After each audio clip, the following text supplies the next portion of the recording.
जीवन को महान बनाने वाली प्रेरणादायक कहानियां, निस्वार्थ भाव से जगत कल्याण की सेवा में समर्पित महान व्यक्तियों के अनुभव। प्रजापिता पिताश्री ब्रह्मा एवं मातेश्वरी जगदम्बा सरस्वती के संग के रंग, ईश्वरीय यज्ञ इतिहास की झलकियां तथा परमात्म शक्ति अनुभूति से अपना जीवन श्रेष्ठ बनाने के लिए देखिए कार्यक्रम प्रेरणा।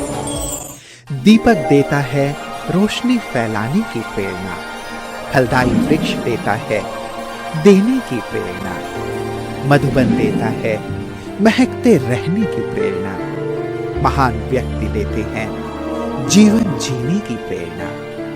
आओ प्रेरणा से दें हम सभी को प्रेरणा।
भारत की राजधानी दिल्ली, करोल बाग, पांडव भवन के ब्रह्मा कुमारीज ईश्वरीय विश्वविद्यालय की मुख्य संचालिका के रूप में आदरणीय पुष्पा दीदी जी निमित्त है।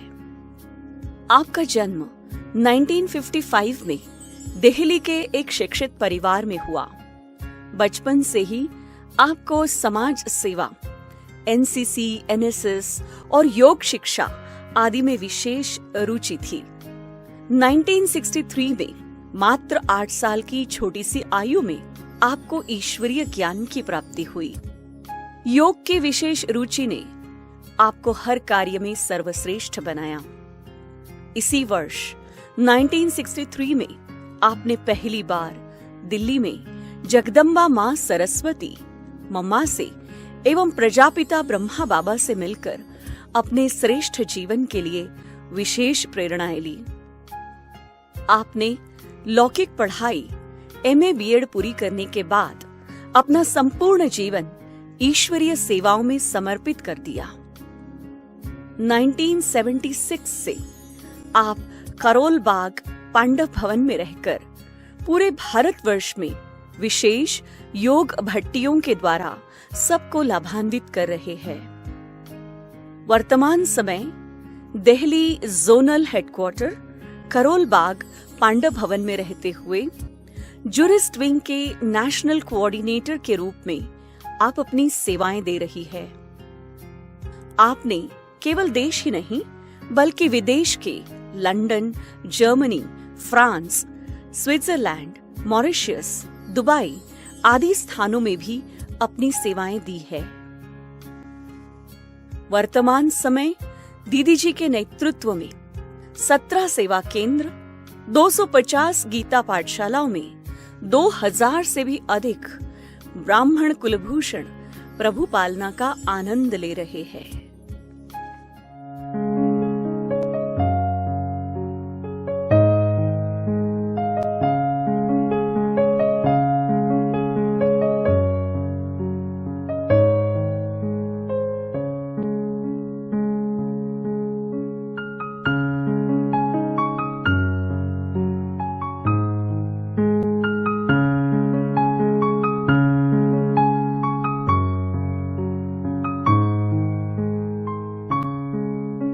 मैं अपने को बहुत ही भाग्यशाली आत्मा समझती हूँ, क्योंकि मुझे बाल्यकाल से ही लौकिक पेरेंट्स का बहुत अच्छा सानिध्य और इस ईश्वरीय ज्ञान में लाने का भाग्य प्राप्त हुआ। वह इस प्रजापिता ब्रह्मा कुमारी ईश्वरीय विश्वविद्यालय के संपर्क में 1961 में आए और तब से ही हमारे घर का वातावरण इस ईश्वरीय ज्ञान और योग का बनता चला गया। और वह मुझे समय प्रति समय, क्योंकि मैं छोटी थी, आयु छोटी थी, 5-6 साल की आयु में ही अपने साथ सेंटर पर लाए। और एक बार बाबा आए हुए थे, क्योंकि माउंट आबू से प्रजापिता ब्रह्मा प्यारे पिताश्री दिल्ली में भी सेवाओं के लिए और भिन्न भिन्न स्थानों पर जाते हैं। तो जब रजौरी गार्डन सेवा केंद्र पर वो आए हुए थे, सर्दी के दिन थे और सभी को क्लास के लिए बुलाया गया था, तो हमारे पेरेंट्स ने मेरे को भी अपने साथ लाए। और उस समय बाबा पहले ही जब हम गेट में एंटर हुए तो सामने तख्त पर खड़े हुए थे और सभी को आओ बच्चे चाय पियो ऐसे कह के बुला रहे थे। और बाबा के हाथ में केतली भी थी। मुझे इतनी उस समय पहचान नहीं थी, समझ नहीं थी, और सब चाय पी रहे थे। तो बाबा ने हमारी मम्मी को भी कहा कि इस बच्ची को भी चाय पिलाओ, लेकिन हमारी मम्मी थोड़ा भोलेपन में, सीधेपन में कह दिया ये बच्ची चाय नहीं पीती है, क्योंकि हमें बचपन से छोटों को चाय पिलाते भी नहीं थे। परंतु बाबा का आग्रह था, बाबा तो हर एक की जन्म पत्री जानता है। तो बाबा के आग्रह पे हमारी मम्मी ने जैसे ही कुल्हड़ उठाया, उतने बीच में ही बाबा ने बड़े प्यार से हंसी में सारी केतली मेरे मुंह के आगे लगा दी। लेकिन उतने तक जब कुल्हड़ आया तो बाबा ने चाय कुल्हड़ में डाली और हमें पिलाई। और सचमुच वो अनुभव ऐसा रहा। उस समय तो मुझे समझ नहीं थी, पर उसके बाद मुझे चाय अच्छी लगने लगी और चाय तबीयत को भी भाने लगी। डॉक्टर ने भी कहा, क्योंकि मुझे बुखार चढ़ जाता था कई बार, कि बच्ची को चाय पिलाओ। और सच में वो दिन है और आज दिन है, मैं अभी भी चाय थोड़ी बहुत ज़रूर पीती ही रहती हूँ और तबीयत के लिए ज़रूरी भी होती है। ऐसे ही जैसे समय बीतता गया, मम्मा रजौरी गार्डन में आए हुए थे। 1963 की बात है। मम्मा को मैंने पहली बार देखा। जब मम्मा क्लास करा रहे थे तो हॉल फुल था, तो सभी बच्चों को कहा आप बाहर खेलो। मेरी उस समय मात्र 8 वर्ष की आयु थी। मैं भी बच्चों के साथ बाहर खेलने चली गई। और जब क्लास पूरा हो गया तो मम्मा ने कहा सभी बच्चों को बुलाओ, मम्मा बच्चों को भी टोली खिलाएगी। और सभी बच्चे भागते हुए आ गए और मैं उन बच्चों की लाइन में सबसे आगे थी। मैंने फ्रॉक पहनी हुई थी। मम्मा ने बड़े प्यार से मुझे हाथ से ऐसे किया और ऐसे करते हुए अपने सामने एकदम दृष्टि देना शुरू किया और मेरे कमर में हाथ डाल के मुझे बहुत समीप लाया। और मम्मा मुझे बहुत देर दृष्टि देती रही। मैं बिल्कुल नासमझ थी, मुझे मालूम नहीं था कि मैं ये क्या देख रही हूँ। परंतु मम्मा का चेहरा, आंखें मेरे अंदर जैसे छपती चली गईं और मैं एकदम लगातार मम्मा की आंखों में देखती रही। फिर मम्मा ने बड़े प्यार से हमें कहा तुम आत्मा हो, तुम आत्मा हो, ये याद रखना बस। और फिर प्यार से टोली हाथ में दी। उसके बाद हमारी मम्मी ने मुझे समझाया ये मम्मा है, ये जगदम्बा है, ये सरस्वती है। तो मेरे को थोड़ी थोड़ी अंदर जैसे सोच चली कि अच्छा ये जगदम्बा है। और फिर हम धीरे धीरे किताबों में भी पढ़ते थे। और उसके बाद से मुझे बाबा की याद में, योग में बैठना जैसे एक आकर्षण होने लगा। परिचय, पहचान समझ में धीरे धीरे आने लगी कि परमात्मा कौन है और हम उसकी संतान हैं। परंतु जब हमारे पेरेंट्स घर में योग करने के लिए बैठते तो मैं भी उनके साथ बैठ जाती थी और चुप करके शांति से बैठी रहती थी। मुझे इतना गहरा ज्ञान नहीं था, कोई इतनी पहचान भी नहीं थी, लेकिन पेरेंट्स कहते थे कि हम भगवान को याद करने बैठ रहे हैं, शिव बाबा को याद करना है। तो शिव बाबा की लाइट कमरे में आगे लगी हुई होती थी, तो मैं उस लाइट को ही लगातार देखती रहती थी और मुझे वो बहुत आकर्षित करती थी लाइट। इतनी पहचान समझ नहीं थी, ये पता था ये शिव है और लाइट स्वरूप है। आंखें खोल के एक टक देखती रहती थी और सब ये समझते थे बड़ा अच्छा योग करती है, और सचमुच स्वभाव से बहुत शांत थी, इसलिए मुझे सब कहते भी थे और चाहते भी थे कि ये ज़रूर बैठे। जब केंद्र पे भी जाती थी, संडे संडे हमें पेरेंट्स ले जाते थे, क्योंकि पढ़ाई के कारण हम रोज़ जा नहीं पाते थे, स्कूल जाना होता था। और जब भी मैं सेंटर पर जाती रजौरी गार्डन में, तो मुझे योग बहुत प्रिय लगता था।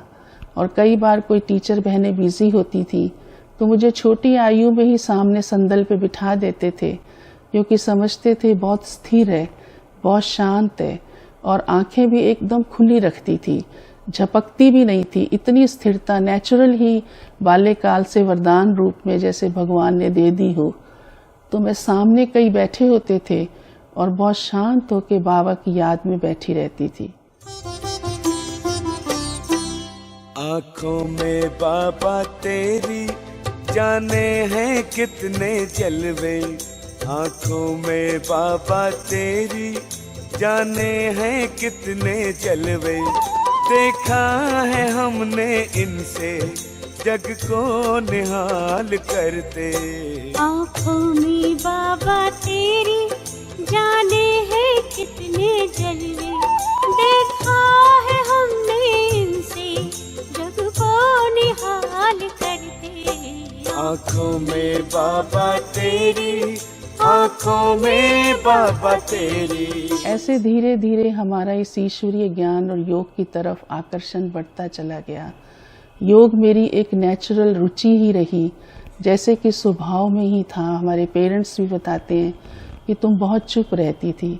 यहाँ तक कि बड़ी आयु में भी जब मैं इस ईश्वरीय ज्ञान में समर्पित भी हो गई 1976 में, तब भी शांत और चुप रहने की आदत बहुत थी। तो हमें दादी गुलजार ने ही सिखलाया कि कैसे सबसे बात करनी होती है, ये ज़रूरी होता है। और जो भी शिव बाबा के घर में आते हैं वो शिव बाबा के बच्चे हैं, और आप उनसे मिलिए, उनसे ओम शांति कहिए, उनसे पूछिए आप कब आए, कैसे आए, क्या हाल चाल है। तो इस रीति से मैं बहुत कुछ सीखती चली गई। परंतु अपनी पढ़ाई के दौरान, क्योंकि काफ़ी समय हमारा पढ़ाई में ही जाता था, जब मैं 13-14 वर्ष की हुई तो मुझे सब ज्ञान समझ में आता चला गया और मैंने ये निर्णय ले लिया कि मैं ब्रह्मा कुमारी बनूंगी। तब रजौरी गार्डन में गुलजार दादी की लौकिक मदर, ऑलराउंडर दादी रहा करती थी। वो हमें बहुत कुछ सिखाती थी कि कैसे इस ईश्वरीय ज्ञान को जीवन में लाना है, और हमें पूछा करती थी, क्योंकि वो जानती थी ये स्कूल में जाते, फिर कॉलेज में जाना हुआ। तो मुझे एक बार कहा, तुम अपने को क्या समझती हो? तो मैंने अपने को बड़े नशे से मैंने ये सोचा, ब्रह्मा कुमारी जीवन तो सबसे अच्छा जीवन है, क्योंकि मैं देखती थी बहनों को, मुझे सफ़ेद ड्रेस बहुत अट्रैक्ट करती थी। सफ़ेद कपड़े पहनना, पवित्रता का जीवन, शुद्ध भोजन, ये मेरे स्वभाव में भी था।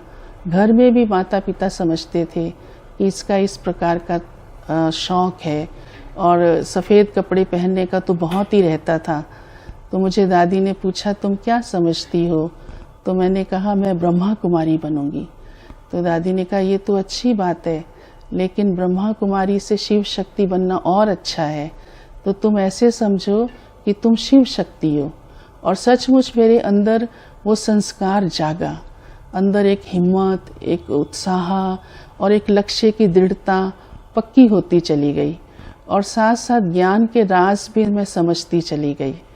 यहाँ तक कि मुझे शौक़ होता था, जब मुझे समझ मिल गई कि परम पिता परमात्मा सुप्रीम पावर एक शिव है, निराकार है, तो मेरी रुचि कई अन्य फिलॉसफी को पढ़ने में, मैथोलॉजी को पढ़ने में भी लग गई।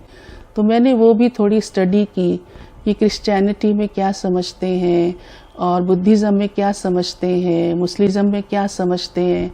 तो मैंने पाया कि मनुष्य भगवान को चाहता तो है लेकिन जानता नहीं है। उसे ये मालूम नहीं है कि वास्तव में ईश्वर क्या है और उसका कर्तव्य क्या है। भले वो सुनाता है, पढ़ता है, लेकिन देखने में ऐसा आया, मैंने जो रियलाइज किया कि वो उसकी खोज में है। परंतु अब वो समय आ गया कि जबकि सब स्वयं परमात्मा इस सृष्टि पर अवतीर्त हो चुके हैं, तो मुझे अपना जीवन अभी उन्हीं की ही श्रीमत के अनुसार बनाना है। ऐसी समझ मुझे कॉलेज में चलते चलते पढ़ते पढ़ते आ गई। बीच बीच में मेरा पिता श्री ब्रह्मा से मिलना भी हुआ। जब मैं छोटी ही थी, 11-12 वर्ष की आयु में मधुबन गई, माउंट आबू, तो क्लास आदि की, तो बाबा गिफ्ट देने के लिए विशेष मुझे अलग से बुलाया। उस समय हमारी मदर भी साथ में थी। तो जब बाबा गिफ्ट देने लगे तो मुझे सफ़ेद ड्रेस बाबा ने दी। तो मैंने उस ड्रेस की तरफ ध्यान नहीं दिया क्योंकि बाबा के पास और भी गिफ्ट्स रखे थे। तो एक छोटे छोटे पाउच थे और उसके ऊपर त्रिमूर्ति ब्रह्मा विष्णु शंकर का फोटो बना हुआ था। तो मैं बार बार उसकी तरफ देखूं, बाबा के हाथ में जो गिफ्ट थी उस तरफ देखूं ही नहीं। तो बाबा ने देखा बच्ची बार बार उस पाउच की तरफ देख रही है। तो बाबा ने कहा बच्ची ये चाहिए तुमको? हमने कहा जी बाबा ये चाहिए, फ्रॉक ये नहीं चाहिए सफ़ेद। तो बाबा ने कहा बच्ची ज्ञान रत्नों की बहुत शौकीन है। वो वरदान हमें उसी समय बाबा के मुख से मिल गया।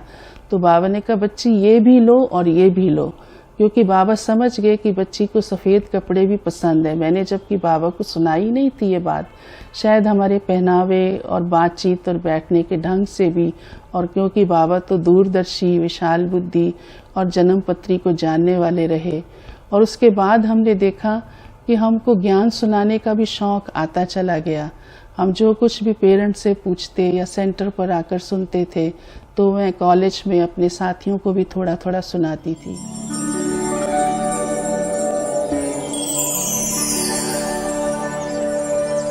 तो जैसे ही बाबा का आना हुआ, बाबा की मुरली चली, उसके बाद बाबा ने हम सब से एक एक से मुलाकात की और मेरे से भी बाबा ने काफ़ी देर बात की, जबकि मैं तो छोटी सी ही थी। पेरेंट्स साथ में ही बैठे थे और बाबा के साथ संतरी दादी बैठे हुए थे।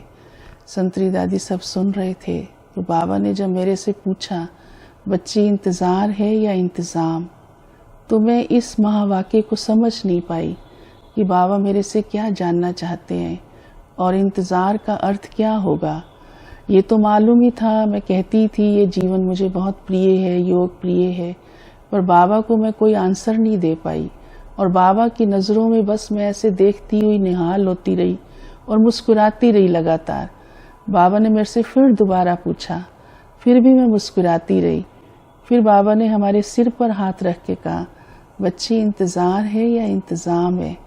तो संतरी दादी ने कहा बोलो। तब भी मैं बोल नहीं पाई क्योंकि मुझे समझ आए इंतज़ाम का क्या मतलब होता है।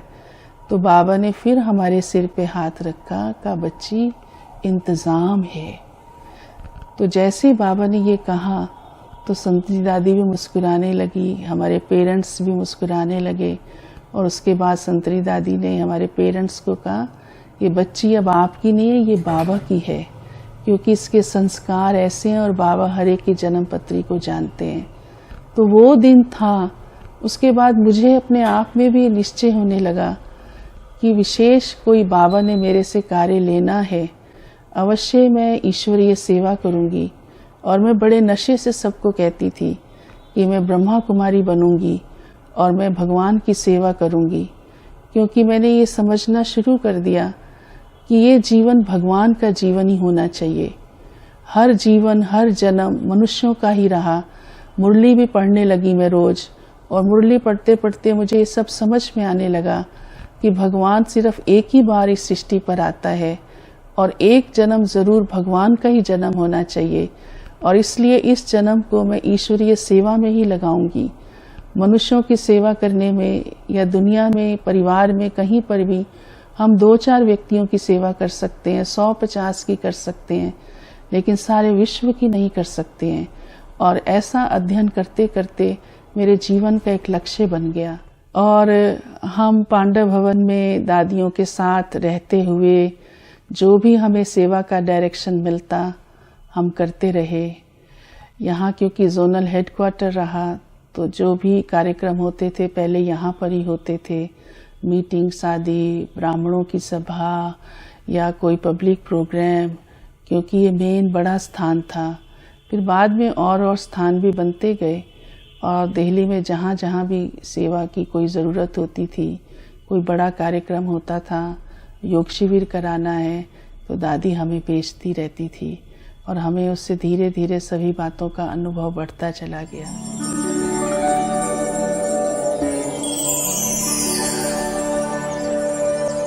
मुझे इसलिए अपने जीवन में हमेशा ही एक नेचुरल ही रहा कि लौकिक में भी जब हमारे माता पिता कुछ कहते तो मैंने कभी ना नहीं की थी। मैं अगर ना कर भी देती थी कोई बात में तो मुझे अंदर से स्वयं अच्छा नहीं लगता था कि मैंने ना क्यों की। और फिर मैं खुद ही अपने मदर से भी फादर से भी कहती, नहीं आपने जो कहा है मैं ये ज़रूर करूँगी। जैसे पढ़ाई के लिए भी वो कहते थे तो मैंने पूरी की। ऐसे ही मेरी अपनी स्व की इच्छा थी मैं ईश्वरीय सेवा में समर्पित हो जाऊं, तो मैंने बड़े प्यार से उनसे आज्ञा लेकर के और उनकी सहमति लेकर के ही मैं समर्पित हुई। यहाँ पर भी तो मुझे और दृढ़ता आ गई क्योंकि दादियाँ हमारे भविष्य को बनाने वाली हैं और भगवान की ही गाइडेंस हमको इनके द्वारा मिलती है। तो दादी प्रकाशमणि, मनमोहिनी दीदी, दादी गुलजार, दादी ऑलराउंडर जिनकी पालना में मैं विशेष रही, अन्य दादियों से भी मैंने बहुत कुछ सीखा। तो मैं हमेशा कहती थी हाँ, कोई भी सेवा मुझे मिलती, कोई भी बात मुझे कही जाती, किसी भी बात का इशारा मिलता तो मुझे अच्छा लगता था। मैं दिल से उसे पसंद करती थी। कभी भी किसी बात को मैंने ये नहीं समझा ये अप्रिय है। मुझे ऐसा महसूस होता था ये मेरी भलाई के लिए है, इसमें भी कुछ कल्याण है। कभी कभी कोई काम ऐसे होते भी हैं करने में मनुष्य को लगता है मेहनत करनी पड़ रही है, पर मुझे वो मेहनत भी मेहनत नहीं महसूस होती थी क्योंकि मैं ये समझती थी मुझे कहा है, दादी ने कहा है और बाबा की मदद मुझे है तो ये कार्य अवश्य होगा। और ऐसा होता भी रहा सचमुच। मुझे बहुत सानिध्य मिला दादी प्रकाशमणि का भी, दीदी मनमोहिनी का भी, और साथ साथ बहुत कुछ उनके द्वारा सीखने को भी मिला।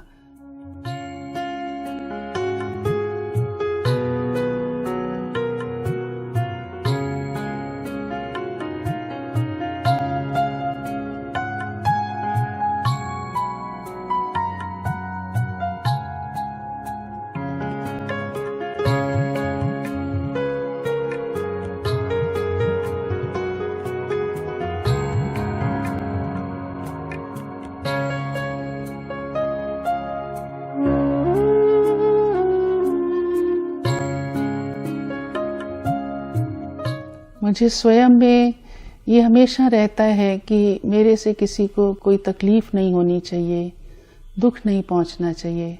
कभी मुझे ऐसा लगता भी कि शायद मैंने ठीक नहीं किया तो मैं उस आत्मा के पास स्वयं भी जाकर कह देती, अच्छा मेरे से कोई गलती हो तो मुझे माफ़ कर देना।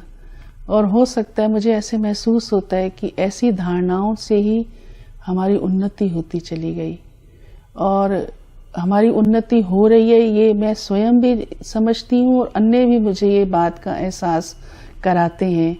क्योंकि अव्यक्त रूप से जब मैं बाप दादा से कई बार मिली तो मेरे को ये वरदान भी मिला, आप आगे बढ़ने वाली आत्मा हो, एक कदम आपका और पदम गुना मदद बाप की।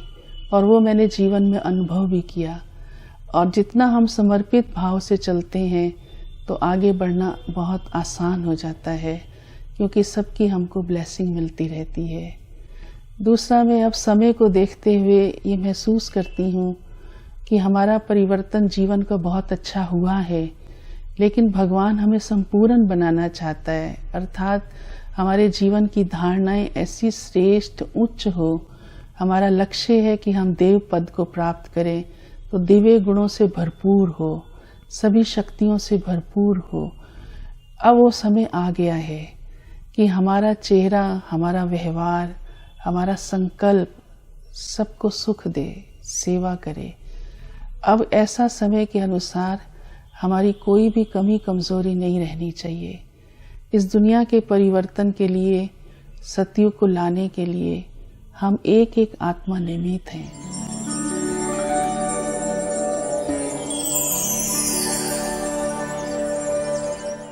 कोई भी व्यक्ति कोई ऐसी बात या किसी का ऐसा व्यवहार भी होता है तो दीदी उस बात को ध्यान में ना रख करके अपनी शुभ भावना शुभ कामना से उसके ऊपर, जैसे सागर से गहराई में जाओ तो हीरे मोती ही निकलते हैं, ठीक ऐसे ही दीदी की ब्लेसिंग्स सबके प्रति रहती हैं। भले ही वो जानते हैं कि कोई आत्मा कैसा भी व्यवहार उनके साथ कर रही है, लेकिन फिर भी उनका व्यवहार सबके साथ बहुत नॉर्मल रीति से रहता है। दीदी के साथ बैठकर उनका सानिध्य लेकर हमें अनुभव होता है कि हम मातृत्व की देवी के सानिध्य में हैं, ईश्वर शक्ति के सानिध्य में हैं, माँ बहन बेटी के रूप में हैं, ऐसा अनुभव होता है।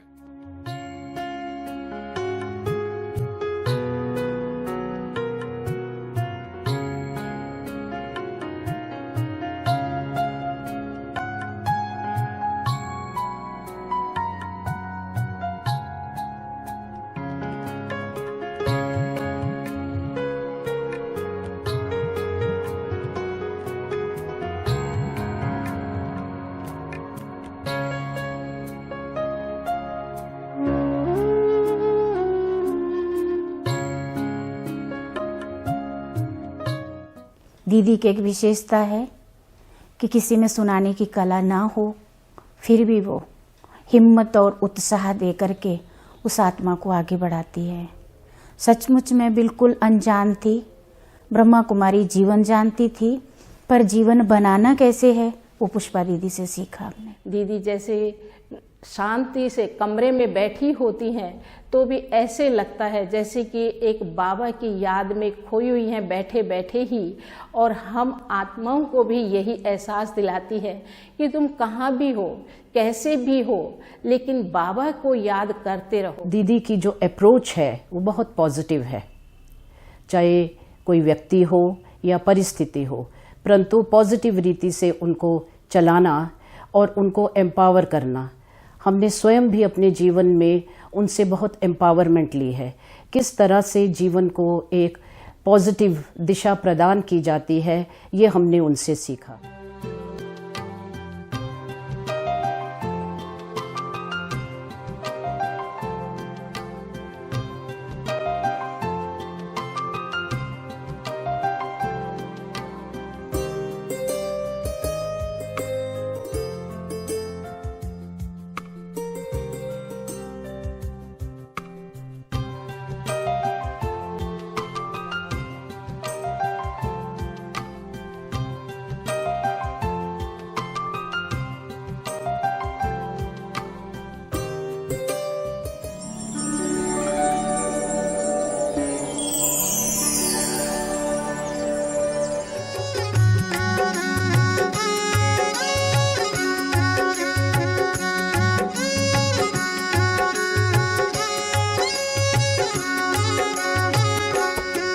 हमारा बाबा आ गया, हमारा बाबा आ गया, चेहरों पर रंगत आई, चेहरों पर रंगत आई, और खुमार छा गया, खुमार छा गया। हमारा बाबा आ गया, हमारा बाबा आ गया।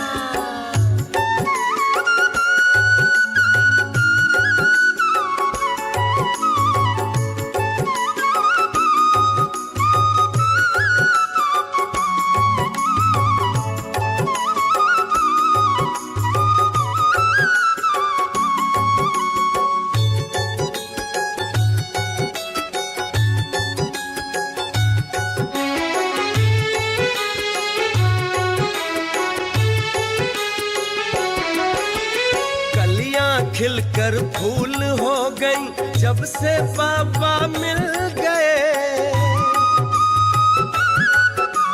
रूहे खुशबू की रौनक से दिल के चमन भी खिल गए। ओ कलियां खिलकर फूल हो गई जब से बाबा मिल गए, रूहे खुशबू की रौनक से दिल के चमन भी खिल गए। मन मयूर नाच रहा, मन मयूर नाच रहा, संग रूहानी भाग गया, रूहानी भाग गया।